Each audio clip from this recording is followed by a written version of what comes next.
The calculation presumably was that harming growth and development in the Union territory would help keep it backward and create fertile ground for continued cross-border terrorism from Pakistan.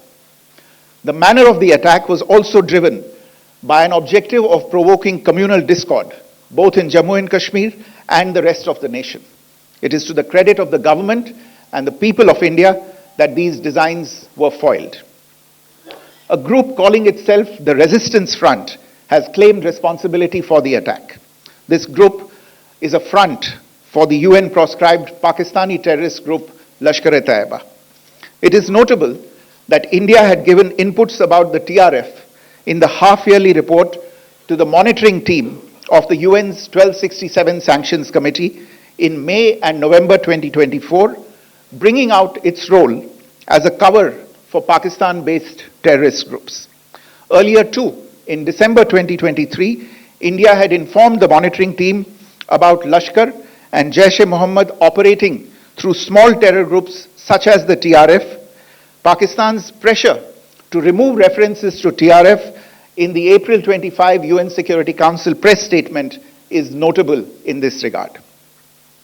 Investigations into the Pahalgam terror attack have brought out the communication notes of terrorists in and to Pakistan.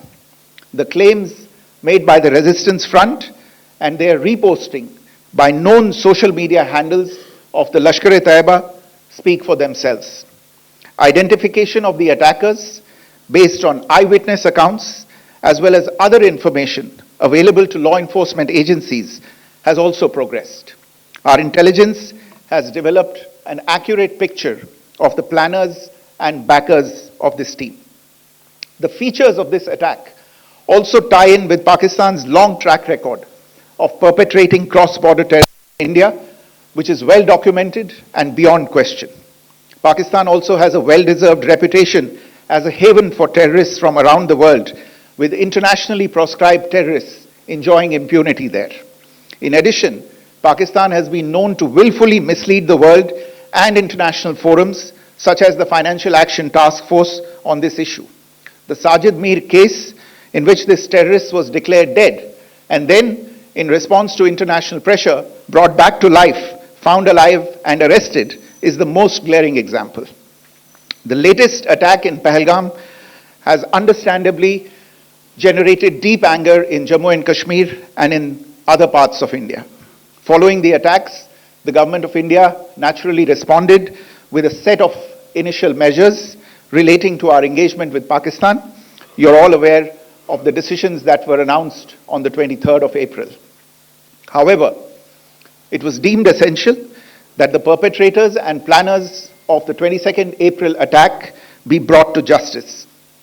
Despite a fortnight having passed since the attacks, there has been no demonstrable step from Pakistan to take action against the terrorist infrastructure on its territory or on territory under its control.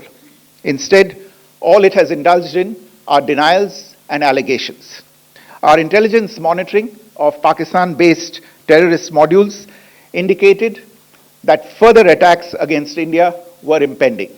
There was thus a compulsion both to deter and to preempt. Earlier this morning, as you would be aware, India exercised its right to respond and preempt as well as deter more such cross-border attacks. These actions were measured, non-escalatory, proportionate, and responsible. They focused on dismantling the terrorist infrastructure and disabling terrorists likely to be sent across to India. You would also recall that the Security Council on 25th April 2025 had issued a press statement on the Pahalgam terror attack, underlining, and I quote, the need to hold perpetrators, organizers, financiers, and sponsors of this reprehensible act of terrorism accountable and bring them to justice, unquote. India's latest actions should be seen in this context. Joining me for this briefing on our actions earlier this morning are Colonel Sophia Qureshi and Wing Commander Vyomika Singh. I will request them to share some details regarding Operation Sindoor with all of you. सुप्रभात देवियों और सज्जनों, मैं colonel Sophia Qureshi और मेरे साथ wing commander Vyomika Singh आज आपको 6 से 7 मई 2025 की रात 1:05 से 1:30 बजे के बीच भारतीय सशस्त्र बलों द्वारा अंजाम दिए गए ऑपरेशन सिंदूर के बारे में जानकारी देंगे। ऑपरेशन सिंदूर 22 अप्रैल को पहलगाम में हुए विभत्स आतंकवादी हमले के शिकार मासूम नागरिकों व उनके परिवारों को न्याय देने के लिए लॉन्च किया गया था। इस कार्रवाई में 9 टेररिस्ट कैंप्स को टारगेट किया गया और पूरी तरह से इसे बर्बाद किया गया। पाकिस्तान में पिछले 3 दशकों से टेरर इंफ्रास्ट्रक्चर का निर्माण हो रहा है।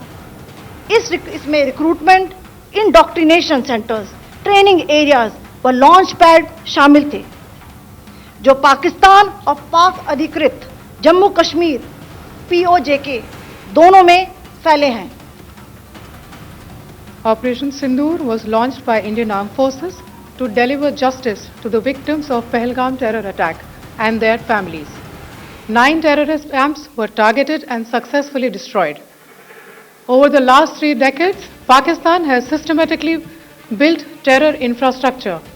It is a complex web of recruitment and indoctrination centers, training areas for initial and refresher courses, and launch pads for handlers. These camps are located both in Pakistan as well as Pakistan-occupied Jammu and Kashmir areas. Some of the well-known training camps are located, as you can see on the screen. They are distributed from Savai Nala in the north, counting to approximately 21, ending at Bhagalpur to the south. इन लक्ष्यों का चयन विश्वसनीय intelligence सूचनाओं के आधार पर हुआ ताकि आतंक गतिविधियों की रीढ़ तोड़ी जा सके, और यह खास ध्यान दिया गया कि निर्दोष नागरिकों और सिविलियन इंस्टॉलेशन को नुकसान न पहुंचे। The selection of these targets for Operation Sindoor was based on credible intelligence inputs and role of these facilities in perpetrating the terror activities. The locations were so selected to avoid damage to civilian infrastructures and loss of any civilian lives. This was done with due diligence, and the camps selected for targeting and their engagement will now be shown to you one by one. POJK के target मैं आपको बताना चाहूंगी। सबसे पहले सवाई नाला camp Muzaffarabad, जो कि POJK के लाइन ऑफ कंट्रोल से 30 किलोमीटर दूर है। यह एक लश्कर तौयबा का ट्रेनिंग सेंटर था। 20 अक्टूबर 2024 सोनमर्ग, 24 अक्टूबर 24 गुलमर्ग, 22 अप्रैल 2025 पहलगाम, इन हमलों के आतंकियों ने यहीं से प्रशिक्षण लिया था। सैयदना बिलाल कैंप मुजफ्फराबाद, यह एक जैश ए मोहम्मद का स्टेजिंग एरिया है। यह हथियार, विस्फोटक और जंगल सर्वाइवल ट्रेनिंग का केंद्र भी था। गुलपुर कैंप कोटली, यह LOC से 30 किलोमीटर दूर था। लश्कर तौयबा का बेस था, जो रजौरी, पुंछ में सक्रिय था। 20 अप्रैल 2023 को पुंछ में और 9 जून 2024 को तीर्थ यात्रियों के बस हमले में यहीं से आतंकी को ट्रेन किया गया था।